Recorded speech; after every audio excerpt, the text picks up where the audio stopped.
Hello बच्चों, तो आज हम लोग शुरू करने वाले हैं नया चैप्टर, ठीक है। और इस सीरीज का नाम होगा फाउंडेशन क्लासेस, यानी कि कॉन्सेप्ट बिल्डिंग, ठीक है। ये सीरीज सभी लोगों के लिए, हाई स्कूल, ट्वेल्थ, सभी के लोगों के लिए, क्योंकि बेसिक्स है, ठीक है। तो आज हम लोग शुरू करने वाले हैं इलेक्ट्रोस्टैटिक्स। और इलेक्ट्रोस्टैटिक्स में आज हम लोग शुरू करेंगे बेटा क्या, आज हम लोग इलेक्ट्रोस्टैटिक्स में शुरू करने वाले हैं, एक मिनट रुकिए।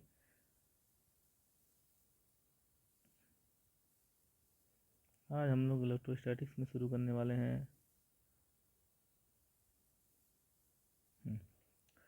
इलेक्ट्रोस्टैटिक्स में शुरू करने वाले हैं विद्युत आवेश और कूलाम का नियम, ठीक है। चलिए शुरू करते हैं। तो सबसे पहले हम लोग पढ़ने वाले हैं आज आवेश यानी कि चार्ज। क्या पढ़ेंगे बेटा? आवेश यानी कि क्या बेटा? चार्ज किसे कहते हैं, ठीक है। आवेश या चार्ज किसे कहते हैं, ठीक है। तो आवेश या चार्ज क्या है, ध्यान लीजिए। हमेशा ये पदार्थ का वह गुण है, पदार्थ है क्या बेटा? वह गुण है, ठीक है। पदार्थ से क्या है? वह गुण है जिसके कारण क्या होता है बेटा? जिसके कारण विद्युत एवं चुंबकीय क्षेत्र, विद्युत एवं क्या बेटा? चुंबकीय क्षेत्र उत्पन्न, मतलब आप उत्पन्न मतलब प्रोड्यूस, और महसूस दोनों किए जा सकते हैं, उत्पन्न महसूस किए जा सकते हैं, ठीक है। आप ध्यान सुनिएगा, ठीक। तो यानी कि पदार्थ का वह गुण, अब देखिए एक है, आवेश किसी पदार्थ का वह गुण है, आवेश किसी पदार्थ का वह गुण है जिसके कारण विद्युत एवं चुंबकीय क्षेत्र उत्पन्न एवं महसूस किए जा सकते हैं। क्या कहलाते हैं बेटा? आवेश कहलाते हैं। क्या कहलाते हैं? आवेश कहलाते हैं, ठीक है। आवेश कहलाते हैं। पहले परिभाषा सुनिए। आवेश किसी पदार्थ का वह गुण है या वह गुण होता है जिसके कारण पदार्थ क्या होगा? विद्युत या चुंबकीय क्षेत्र उत्पन्न में महसूस कर सकता है। क्या कहलाता है? उत्पन्न में महसूस कर सकता है। क्या कहलाता है बेटा?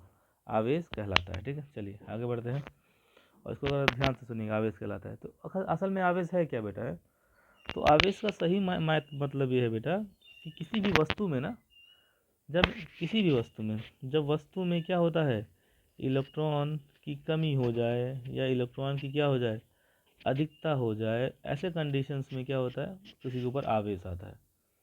तो अगर किसी वस्तु में इलेक्ट्रॉन की कमी हो रही है, इलेक्ट्रॉन की अधिकता हो रही है, तो क्या है उसका मतलब? उस पर क्या आ रहा है? आवेश आ जा रहा है। उस पर क्या आ रहा है? आवेश आ जा रहा है बेटा, ठीक है। आवेश को हमेशा क्या करते हैं, अगर हम इसके प्रदर्शित की बात करें तो क्यू से प्रदर्शित करते हैं इसको। अब कोई भी क्यू आप यूज़ कर सकते हैं, कैपिटल क्यू, स्मॉल क्यू, ठीक है। और इसका ऐसा ही मात्रक क्या होता है बेटा? अब देखिए मात्रक छोड़िए, क्योंकि आवेश जो होता है, ध्यान सुनिएगा, आवेश बराबर क्या होता है? धारा गुणा समय, धारा इंटू क्या होता है? समय। यानी अगर मैं लिख रहा हूँ Q बराबर I इंटू टी लिखा है बेटा, तो अगर आपको फॉर्मूला याद है ना बेटा, तो दुनिया में मात्रक को तो याद करने की जरूरत नहीं है। आवेश बराबर धारा इंटू समय, तो अगर मैं मात्रक की बात कर लूँ, इसको अलग से लिख दे रहे हैं, मात्रक की बात करते हैं तो धारा का मात्रक होता है क्या? एम्पियर, और टाइम का मात्रक होता है सेकंड। तो इसका मात्रक क्या हो गया? Ampere second. ऐसी को क्या बोलते हैं बेटा? कूलाम। क्या बोलते हैं? कूलाम, या सी से प्रदर्शित करते हैं, ठीक है। और लास्ट में अगर वीमा की बात की जाए, दो ही चीज़ इंपॉर्टेंट है। तो वीमा की बात करते हैं तो देखिए ये वीमा का सिंबल हो गया। आई का वीमा क्या होता है? एम्पियर का ए, और सेकंड टाइम का टी, तो ए टी की भी क्या हो गया बेटा? वीमा हो गई। ये क्या हो गया? वो हो गया। तो इसका ऐसा ही मात्रक क्या है? कूलाम, ठीक है। आगे बढ़ते हैं, अब प्रायोगिक मात्रक की बात कर लेते हैं। किसकी मात्रक की बात करते हैं? प्रायोगिक मात्रक की। ध्यान से सुनिएगा, प्रायोगिक मात्रक। तो इसका जो प्रायोगिक मात्रक है, चेंज करते हैं अपन। प्रायोगिक मात्रक जो होता है, ध्यान सुनिएगा, वो होता है एम्पियर इंटू घंटा, यानी कि आर, ठीक है। एम्पियर इंटू क्या बेटा? आर। अगर आप एम्पियर इंटू आर करेंगे तो ये लगभग लगभग बराबर होता है किसमें? 3600 कूलाम के। लगभग लगभग बराबर होता है किसके? 3600 कूलाम के। 3600 किसके बेटा? कूलाम के। और याद करिएगा, एक और है, उसे बोलते हैं क्या? इसको अलग से लिखते हैं सुंदर सा, इसको बोलते हैं फैराडे। कौन सा राडे बेटा? फैराडे। एक और मात्रा, इसको बोलते हैं क्या? फैराडे। और अगर आपको याद हो, एक फैराडे बराबर कितना होता है बेटा? 96,500 कूलाम। तो केमिस्ट्री में भी पढ़ेंगे आप, 96,500 क्या बेटा? कूलाम, ठीक है। तो ये मात्रा की बात हो गई। तो आवेश क्या है, एक एक मिनट में समझते हैं। आवेश किसी पदार्थ का वह गुण होता है जिसके कारण वो चुंबकीय या विद्युत क्षेत्र उत्पन्न या महसूस कर सकता है क्या कहलाता है? आवेश कहलाता है। ठीक है, क्या कहलाता है बेटा? आवेश कहलाता है। ठीक है, गुड। आवेश का SI मात्रक क्या होता है? कूलाम, ये सब वगैरह हो गया। ठीक है, आते हैं आगे, आगे बढ़ते हैं। आवेश क्या होते हैं बेटा? दो तरीके के होते हैं। आवेश कितने तरीके के होते हैं? एक मिनट है, ऊपर करते हैं इसको। आवेश कितने तरीके के होते हैं बेटा? दो तरीके के। तो आवेश कितने तरीके के हुए? दो। देखिए, एक होता है बेटा धन आवेश और एक क्या होता है? ऋण आवेश। दो आवेश हुआ, एक धन आवेश और एक ऋण आवेश। ठीक है, अब किसी वस्तु को हम धन आवेश क्यों करें, किसी वस्तु को ऋण आवेश क्यों कहते हैं, ये जान लीजिए। धन आवेश मतलब पॉजिटिव चार्ज। ठीक है, अगर हम ये कहते हैं यानी कि प्रोटॉन का नंबर ज़्यादा होगा इलेक्ट्रॉन से। ठीक है, तो अगर प्रोटॉन का नंबर ज़्यादा है इलेक्ट्रॉन से तो वो क्या है बेटा? धनावेश है। वो क्या है? धनावेश है। और सेम अगर यही प्रोटॉन, अगर सेम यही कर दिया जाए कि इलेक्ट्रॉन का नंबर ज़्यादा हो प्रोटॉन से, ठीक है, या ऐसा बोलें कि प्रोटॉन का नंबर कम है इलेक्ट्रॉन से, तो उसमें क्या होगा? ऋणावेश होगा। तो सिंपल सा, कोई वस्तु धनावेश है यानी कि उसमें प्रोटॉन की संख्या ज़्यादा है, या कोई वस्तु ऋणावेश है तो उसमें क्या है? इलेक्ट्रॉन की संख्या ज़्यादा है। ये याद रखिएगा। ठीक, कोई वस्तु धनावेश है तो उसमें क्या है? प्रोटॉन की संख्या ज़्यादा है। कोई वस्तु में ऋणावेश है तो उसमें क्या है? इलेक्ट्रॉन की संख्या ज़्यादा है। ठीक, इलेक्ट्रॉन की संख्या क्या है बेटा? ज़्यादा है। हो गया, चलो आगे बढ़ते हैं। कुछ गुण बता देते हैं आपको। गुण मतलब जानते हैं? प्रॉपर्टी। अभी तो हो गया बेसिक्स। कुछ आवेश के गुण होते हैं बेटा। क्या होते हैं आवेश के गुण? आवेश के गुण, कुछ विशिष्ट गुण होते हैं, आवेश प्रदर्शित करते हैं, उसकी चर्चा कर लेते हैं। ठीक है, उसकी चर्चा कर लेते हैं। चलिए, सबसे पहला गुण क्या हो सकता है आपका? यही कि समान आवेश में प्रतिकर्षण होता है, विपरीत आवेश में क्या होता है? आकर्षण। देखिए, ये समान आवेश है, इसमें क्या हो जाएगा बेटा? प्रतिकर्षण हो जाएगा। ठीक, और दूसरा गुण हो सकता है विपरीत आवेश हो, मान लीजिए इसी में ही, सॉरी, ये माइनस प्लस हो या प्लस माइनस हो, इसमें क्या हो जाएगा? आकर्षण हो सकता है। तो क्या हो जाएगा? समान आवेशों में प्रतिकर्षण, विपरीत आवेशों में आकर्षण। हमने बोला था ना, same pole are repel and opposite pole are attract. ठीक, चलिए आगे बोलते हैं। दूसरा बेटा इसमें क्या है? सेकंड नंबर, कि यह एक क्या है? जानते हैं यह क्या है बेटा? अदिश राशि है। कौन सी राशि है? अदिश राशि। नंबर 2, अदिश राशि। ठीक है, यानी कि इसमें क्वांटिटी का ज़्यादा महत्व है, डायरेक्शन का नहीं। ठीक है, अगला देखिए तीसरा, ये बड़ा इंपॉर्टेंट, हमको बड़ा इंपॉर्टेंट लगता है। इसमें द्रव्यमान के साथ संबद्ध होता है यानी कि द्रव्यमान के साथ जुड़ा होता है। द्रव्यमान के साथ क्या होता है बेटा? हमेशा क्या होता है? द्रव्यमान के साथ जुड़ा होता है। द्रव्यमान के साथ क्या होता है? संबद्ध मतलब क्या होता है? जुड़ा होता है। अच्छा, इसका मतलब ये थोड़ी ना है कि द्रव्यमान के साथ, अच्छा इसके एक और लाइन सुनिएगा ध्यान से, इंपॉर्टेंट, द्रव्यमान के साथ जुड़ा है। ठीक है, देखिए एक बात जान लीजिएगा कि द्रव्यमान के बिना, अभी ये लाइन सुनिएगा, द्रव्यमान के बिना आवेश का कोई कोई क्या है? स्थायित्व थोड़ी ना है। अब आप सोच के देखिए, अगर लोहा है तो लोहा है, लोहे में द्रव्यमान है, और अगर द्रव्यमान है तभी चार्ज है, यानी कि द्रव्यमान के बिना आवेश का कोई महत्व नहीं होता, जबकि द्रव्यमान के साथ बिल्कुल ऐसा नहीं है। आप ऐसे देखिए, आप ये स्टेटमेंट दे सकते हैं कि द्रव्यमान के बिना आवेश का कोई महत्व नहीं होता है, आवेश का अस्तित्व नहीं होता, लेकिन आप ये नहीं कह सकते कि द्रव्यमान आवेश के बिना संभव नहीं। नहीं, बिल्कुल है। अगर आप सूखी लकड़ी दे रहे हैं, उसमें उसमें आवेश नहीं है, लेकिन द्रव्यमान तो है, उसमें चार्ज नहीं ट्रांसफर हो रहा है, ध्यान से सुन रहिएगा, लेकिन द्रव्यमान है। लोहा है, उसमें चार्ज है, उसमें द्रव्यमान है। लोहा तो चार्ज हमेशा क्या होता है? द्रव्यमान के साथ होगा, यानी कि द्रव्यमान के बिना आवेश का स्थायित्व, द्रव्यमान के बिना आवेश का स्थायित्व नहीं है। ठीक, लेकिन द्रव्यमान अपने आप अकेले रह सकता है, लेकिन आवेश नहीं, ये कहने का मतलब है इसका। ठीक है, इसलिए अपने पास द्रव्यमान के साथ हमेशा जुड़ा रहता है, संबद्ध रहता है। ठीक है, चौथा देखिए आप ध्यान से, आवेश हमेशा संरक्षित रहते हैं। हमेशा याद रखिएगा, हमेशा कैसे होते हैं बेटा? संरक्षित रहते हैं। हमेशा कैसे रहते हैं? संरक्षित रहते हैं। और अगला देख लीजिए पांचवा, किसमें क्या होता है? आवेश का स्थानांतरण किया जा सकता है। याद रखिए, आवेश का स्थानांतरण क्या हो सकता है? किया जा सकता है। और लास्ट लिखिएगा, लास्ट नहीं, एक बता दे रहे हैं, क्वांटमीकरण बोलते हैं इसको। क्या बोलते हैं बेटा? क्वांटमीकरण, क्वांटाइजेशन। ये इम्पोर्टेंट है। क्वांटमीकरण को अगर हम समझते हैं, ध्यान से सुनिएगा, ठीक है। क्वांटमीकरण, ठीक है, कहते हैं कि क्वांटमीकरण वह गुण है जिसमें सभी मुक्त आवेश, याद रखिएगा, क्वांटमीकरण वह गुण होता है जिसमें सभी मुक्त आवेश, यानी कि अगर मैं क्यू बराबर प्लस माइनस एन, नहीं देखिए ये फॉर्मूला होता है। अब मैं इसको डिस्क्राइब करता हूँ, देखिए ये इंपॉर्टेंट, इस पर सवाल है, 1-2 नंबर के पूछे जाते हैं, ध्यान से देखिए। तो क्वांटमीकरण क्या है? विद्युत आवेश क्वांटमीकरण का वह गुण होता है जिसमें सभी मुक्त आवेश या इलेक्ट्रॉन की संख्या, याद रखिएगा, सभी मुक्त आवेश या इलेक्ट्रॉन की संख्या तथा इलेक्ट्रॉन पर आवेश के गुणनफल के बराबर होता है। यानी कि जो Q है वो इलेक्ट्रॉन की संख्या और इलेक्ट्रॉन के आवेश के गुणनफल के क्या है? बराबर है। गुणनफल के क्या है बेटा? बराबर है। ठीक है। और एक और चीज़ जान लीजिएगा, यानी कि Q यहाँ पे क्या है बेटा? आवेश है। क्या है? आवेश। और N यहाँ पे क्या है? इलेक्ट्रॉन की संख्या। ध्यान सुनिएगा, इलेक्ट्रॉन की क्या है? संख्या। और E क्या है यहाँ पे? इलेक्ट्रॉन पर आवेश। E क्या है? इलेक्ट्रॉन पर आवेश। ठीक है। तो क्वांटमीकरण किसी पदार्थ का आवेश का वह गुण होता है जिसमें सभी मुक्त आवेश या इलेक्ट्रॉन की संख्या, यानी कि N की बात हो रही है, इलेक्ट्रॉन पर आवेश यानी E के गुणनफल के बराबर होता है तथा जो स्मॉल e के हमेशा पूर्ण गुणज होते हैं। ये क्या है बेटा?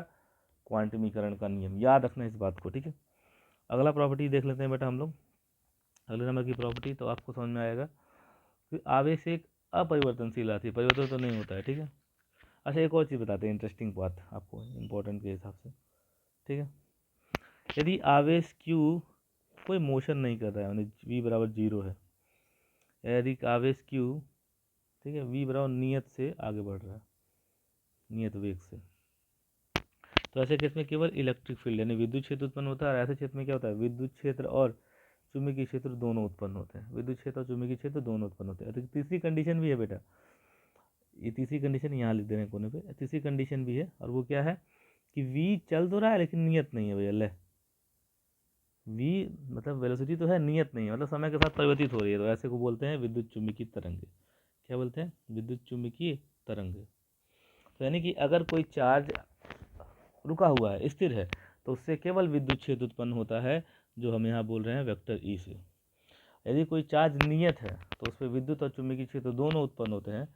यदि कोई चार्ज नियत नहीं है, समय के साथ परिवर्तित होता है, उससे विद्युत चुंबकीय तरंगें उत्पन्न होती हैं। ये सारे के सारे क्या है बेटा? गुण है। किसके गुण है? आवेश के। ठीक, एक बार फिर से मैं ओवरव्यू कर देता हूँ आवेश, फिर कूलाम के नियम पे चलते हैं, ठीक है। देखिए ध्यान से, आवेश किसी पदार्थ का वह गुण है, यहाँ देखिए ऊपर से, जो किसी कारण चुंबकीय विद्युत क्षेत्र उत्पन्न करता है, महसूस कर सकता है। जब किसी वस्तु में इलेक्ट्रॉन की कमी या अधिकता होती है तो उस पर क्या होता है? आवेश आता है, ठीक है। आवेश बराबर क्या होता है? धारा इंटू समय, धारा को I से, समय को T से, और मात्रा को जाएगा इसका कूलाम, वीमा हो गई है। प्रायोगिक मात्रा एम्पियर घंटा या फैराडे, ये फेमस है। एक फैराडे में होता है 96,500, ठीक है। आगे बढ़ते हैं बेटा, कुछ गुण बताया, ठीक है। अच्छा, धनावेश और ऋणावेश में हमने कहा कि धनावेश में प्रोटॉन ज़्यादा, ऋणावेश में इलेक्ट्रॉन ज़्यादा, ठीक है। अब फिर हम आगे कह रहे हैं कि गुण समान आवेश में प्रतिकर्षण, विपरीत में आकर्षण, यह एक अदिश राशि है। बढ़ते चलते हैं, द्रव्यमान के साथ जुड़ा हुआ रहता है बेटा, द्रव्यमान के बिना कोई अस्तित्व नहीं होता, संरक्षित रहता है। क्वांटमीकरण बहुत इंपॉर्टेंट है, हमने कहा किसी भी क्वांटमीकरण आवेश का वह गुण होता है जिसमें किसी मुक्त इलेक्ट्रॉन, मुक्त आवेश या इलेक्ट्रॉन, मुक्त आवेश या इलेक्ट्रॉनों की संख्या या इलेक्ट्रॉनों के आवेश के गुणनफल के बराबर होता है, ठीक है। ये हो गया, और ये चीज़ें हो गई। हमने कहा आवेश अगर स्थिर है, प्लस आवेश अगर स्थिर है बेटा, तो विद्युत क्षेत्र अगर चल रहा है नियत वेग से, तो चुंबकीय क्षेत्र विद्युत क्षेत्र, और नियत नहीं है तो विद्युत चुंबकीय तरंगें उत्पन्न करती हैं। विद्युत चुंबकीय तरंगें उत्पन्न क्या करती हैं? करती हैं। अब आ जाइए बेटा, अब आइए इंटरेस्टिंग पॉइंट पे, इसको बोलते हैं कूलाम का नियम। क्या बोलेंगे बेटा? कूलाम का नियम, कूलाम का नियम, कूलाम का नियम। अब देखिए ध्यान से, कूलाम ने क्या बोला, ठीक है। कूलाम ने कहा कि दो बिंदुवत एवं स्थिर आवेश, ऐसे दो बिंदुवत एवं स्थिर आवेश, यानी मान लीजिए Q1 है, ये क्या है बेटा? Q2 है। तो दो बिंदुवत एवं स्थिर आवेश, ठीक है, के बीच लगने वाला वैद्युत बल, के बीच लगने वाला क्या बेटा? वैद्युत बल उन आवेशों के गुणनफल के समानुपाती तथा उनके बीच की दूरी के वर्ग के व्युत्क्रमानुपाती होता है, ठीक है। और सब प्लस वाले हैं, ठीक है। ध्यान सुनिए, कूलाम के नियम के अनुसार किन्हीं दो आवेशों, जैसे हमने कहा +1 है, प्लस Q1 है, प्लस Q2 है, किन्हीं दो आवेशों के बीच लगने वाला वैद्युत बल यानी F इन दोनों आवेशों के गुणनफल के समानुपाती यानी कि Q1 इंटू Q2 के समानुपाती तथा इनके बीच की दूरी यानी R के वर्ग यानी 1/r² के वर्ग के व्युत्क्रमानुपाती होता है। ये क्या है? कूलाम का नियम कहलाता है। ठीक है, फिर से सुनिए, कूलाम के नियम के अनुसार दो बिंदुवत एवं स्थिर आवेशों के बीच लगने वाला वैद्युत बल यानी F उन दोनों आवेशों यानी Q1 Q2 के गुणनफल के समानुपाती तथा उनके बीच की दूरी के वर्ग के क्या होता है? व्युत्क्रमानुपाती होता है। इसे कूलाम का नियम कहते हैं। अगर इन दोनों समीकरणों को हम ज्वाइन करते हैं, ध्यान से सुनिएगा, तो हम पाएंगे कि F is directly proportional to Q1 Q2 बटे क्या हो जाएगा? R²। और अगर हम ये अनुक्रमानुपाती का चिन्ह लगाते हैं तो एक अनुक्रमानुपाती कांस्टेंट K आता है, उसे बोलते हैं K Q1 Q2 बटे क्या बेटा? R²। K Q1 Q2 बटे क्या है? R²। और K क्या है? एक अनुक्रमानुपाती नियतांक है, जिसे जिसे हम क्या कहते हैं? ध्यान सुनिएगा, ये K अनुक्रमानुपाती नियतांक है जिसे हम क्या बोल रहे हैं? कूलाम स्थिरांक। क्या बोलते हैं बेटा? कूलाम स्थिरांक। क्या बोल रहे हैं? कूलाम स्थिरांक। ठीक है, तो कूलाम का नियम समझ रहे हैं आप? कूलाम के नियम के अनुसार किन्हीं दो बिंदुवत एवं स्थिर आवेशों के बीच लगने वाला वैद्युत बल उन आवेशों के गुणनफल के समानुपाती तथा उनके बीच की दूरी के वर्ग के व्युत्क्रमानुपाती होता है। अभी जो K है बेटा, इसका वैल्यू होता है, K बराबर होता है 1/4πε0। इसका वैल्यू है बराबर 9 गुणा 10⁹ 9। ठीक है, न्यूटन मीटर स्क्वायर पर कूलाम स्क्वायर। यानी K का वैल्यू इतना है, यानी K बराबर क्या है बेटा? 9 गुणा 10⁹ न्यूटन मीटर स्क्वायर पर कूलाम स्क्वायर। इसको याद रखिएगा। ठीक, यानी कि हम इसको लिख सकते हैं F बराबर 1/4πε0 Q1 Q2 बटे क्या बेटा? R²। या इसी को लिख सकते हैं 9 गुणा 10⁹ Q1 Q2 बटे क्या? R²। यही क्या है बेटा? कूलाम का नियम है। फोर्स का मात्रा क्या होता है? न्यूटन। एन है ये, न्यूटन। ठीक है, बहुत इंटरेस्टिंग बात है। अब इसमें एप्सिलॉन नॉट क्या है? बहुत सुंदर। एप्सिलॉन नॉट क्या है? इसको बोलते हैं निर्वात की विद्युतशीलता। निर्वात की क्या बेटा बोलते हैं इसको? विद्युतशीलता। ठीक, और इसका मान होता है बेटा 8.85 यानी 8.85 गुणा 10⁻⁻12। ठीक है, ये कूलाम स्क्वायर प्रति newton metre square. Coulomb square प्रति न्यूटन मीटर स्क्वायर। ठीक है, याद रखिएगा इस बात को, दोनों का ही। ठीक है, समझिए कि नहीं? तो कूलाम का नियम फिर से सुनिएगा, बहुत ध्यान से सुनिएगा। मैं इतने से ही कूलाम का नियम समझा देता हूँ। किन्हीं दो स्थिर बिंदु आवेशों के बीच लगने वाला वैद्युत बल उन आवेशों के गुणनफल के समानुपाती तथा उनके बीच की दूरी के वर्ग के व्युत्क्रमानुपाती होता है। कूलाम का नियम कहलाता है। ठीक है, हमने कहा यदि Q1 Q2 दो बिंदुवत आवेश है, मतलब ये इन दोनों के बीच की दूरी R है, तो इनपे लगने वाला। ठीक, और एक और चीज़, क्योंकि समान आवेश है ना बेटा, प्लस Q1, तो इसलिए प्रतिकर्षण हुआ, ये इधर लगेगा, इसके कारण प्रतिकर्षण हुआ, इधर लगेगा। अगर ये विपरीत आवेश होते, देखिए इसको समझाते हैं, अगर ये प्लस, देखिए यहाँ पे अगर ये -Q1 होता और ये वाला क्या होता बेटा? ये प्लस Q2 होता है। इसको यहाँ समझिए, देखिए इसी बात को यहाँ समझाते हैं। तो ऐसे कंडीशन में क्या होता है देखिएगा, इनके बीच में तो ये आकर्षण होता है ना बेटा, तो ये इधर जाता है। देखिए पेन चेंज करते हैं, तो ये आकर्षित करते एक दूसरे को, एक दूसरे को क्या करते हैं? आकर्षित कर रहे होते। थोड़ा सा इसको ब्राइटनेस बढ़ाते हैं। एक दूसरे को क्या कर रहे होते हैं? आकर्षित कर रहे होते हैं। ठीक है, चलिए, तो ये क्या है बेटा? कूलाम का नियम है। ठीक, क्या है ये? कूलाम का नियम। ठीक, अब यहाँ पे इंटरेस्टिंग बात क्या है, अब यहाँ पे एक दो सवाल पूछे जाते हैं, उनकी बात हम चर्चा कर लेते हैं।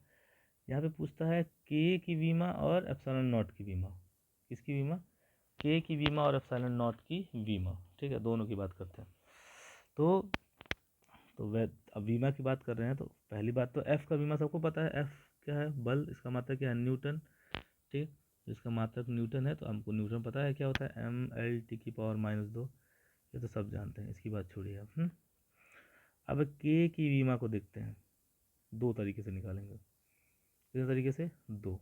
देखिए, पहला क्या होता है? फॉर्मूले से। दूसरा क्या है? मात्रक से। तो अगर आपको मात्रक याद होगा, अभी बताए थे, तो होता है न्यूटन मीटर स्क्वायर प्रति कूलाम स्क्वायर, और न्यूटन का होता है mL/-2। ध्यान सुनिएगा, और लंबाई का मीटर का L स्क्वायर, कूलाम का क्या हो जाएगा? A²T², क्योंकि 80 होता है। इसको ऊपर ले जाएंगे तो हो जाएगा mL/3, इसको ले गए हो गया ऊपर, तो टी की पावर -2, फिर ये भी जाएगा तो हो जाएगा ए की पावर -2 टी की पावर -2, यानी कि एम एल की पावर 3 टी की पावर -4 ए की पावर -2। तो ये क्या हो गया बेटा, वीमा। समझ में आया कि नहीं तुम लोग को फॉर्मूले से। और अगर उससे निकाला जाए मात्र उससे फॉर्मूले से, तो आप देखिए तो एफ बराबर होता है के Q1 Q2 बटे आर स्क्वायर, यानी के बराबर हो जाएगा एफ इंटू आर स्क्वायर बटे Q1 Q2। पक्षांतर करना सीखिए आप इसको, इसका गुणा इसमें, ठीक है। और ये नीचे आ गया एक, मान लीजिए इसको, ठीक है। तो इसका हो जाएगा एम एल टी की पावर -2 फिर एल स्क्वायर, ठीक। और फिर से नीचे क्या हो जाएगा A T into A T, वही कंडीशन आ गया, देखिए ये वाला, ठीक है, ये वाली कंडीशन आ गई, ठीक। फिर वही हो जाएगा एम एल की पावर 3 टी की पावर -4 ए की पावर -2, ठीक है बेटा, वही कंडीशन हो गया। और यदि आप एप्सिलॉन नॉट का निकालना चाहें तो सेम इसका उल्टा है। एप्सिलॉन नॉट में भी दो तरीका हो जाएगा बेटा, एप्सिलॉन नॉट में कितने तरीके हो जाएंगे, दो। एप्सिलॉन नॉट में भी दो तरीके हो जाएंगे। पहला तरीका वही होगा कि पहले आप उससे निकाल लीजिए, तो फिर वही कूलाम स्क्वायर प्रति न्यूटन मीटर स्क्वायर हो जाएगा, तो हो जाएगा ए स्क्वायर टी स्क्वायर बटे एम एल टी की पावर -2, ठीक है। और ये ऐसा आप इसको निकालिएगा, आपके लिए होमवर्क रहेगा, नेक्स्ट क्लास में आपको बता दिया जाएगा, ठीक है। समझे कि नहीं, नेक्स्ट क्लास में आपको क्या कर लिया जाएगा, बता जाएगा, इसको निकाल कर लेगा। जिसको भी कोई सवाल है, डाउट है, वो कमेंट सेक्शन में कमेंट करेगा, ठीक है। कमेंट करेगा अपना अपना क्या क्या कमेंट सेक्शन में कमेंट करिए आप लोग, जो भी सवाल रहेंगे आप लोग के, ठीक है। और ये हमने सीरीज शुरू की है, ये नए चैप्टर की इलेक्ट्रोस्टैटिक की लगातार चलेगी बेटा, एक सीरीज क्या है, लगातार चलेगी, ठीक है। सीरीज क्या होगी, लगातार चलेगी। तो कोई सावधानी पूर्वक रहें और चीज़ों को अच्छे से समझ लें, और फिर से चैनल को सब्सक्राइब करें, लाइक। अच्छा, एक और चीज़ देख लीजिए, आइए हाईलाइटर का प्रयोग करके दिखाते हैं आप, ठीक है। आ जाइए, देखिए इसमें लिखा, आजा ऊपर क्यों नहीं जा रहा है, एक मिनट रुकिए। हाँ देखिए, किसी पदार्थ का वह गुण जिसके कारण देखिए विद्युत चुम्बकीय क्षेत्र उत्पन्न हो रहा है, ठीक है। ऐसा ही मात्रक कूलाम सेकंड है, देख रहे हैं, ये हो गया उसका बीमा, ठीक है। Faraday 176 coulomb.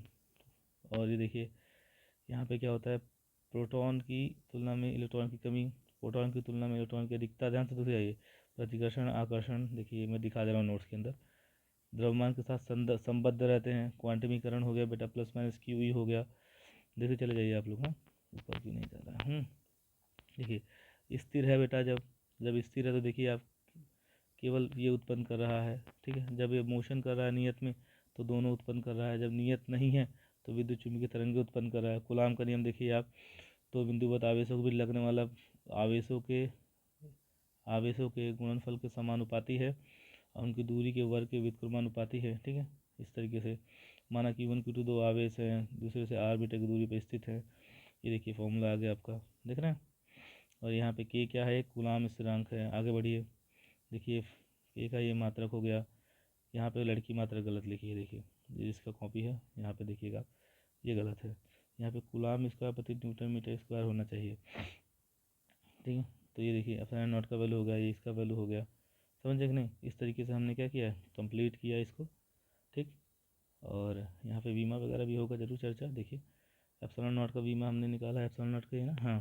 तो देखिए ये हमने एक बार फॉर्मूले से निकाला है बेटा, और एक बार उससे निकाला है, ठीक। ऐसे के का भी बीमा हमने एक बार फॉर्मूले से निकाला है, एक बार उससे, आप देखते चले जाइएगा, ठीक। और बाद में इसकी चर्चा करेंगे। तो थैंक यू सो मच, और चैनल को लाइक करें, सब्सक्राइब करें, कमेंट करें। जो क्वेश्चन नहीं समझ में आ रहा है उसको समझें, मतलब कमेंट करें नीचे जो नहीं आया समझ में अभी तक। Thank you so much.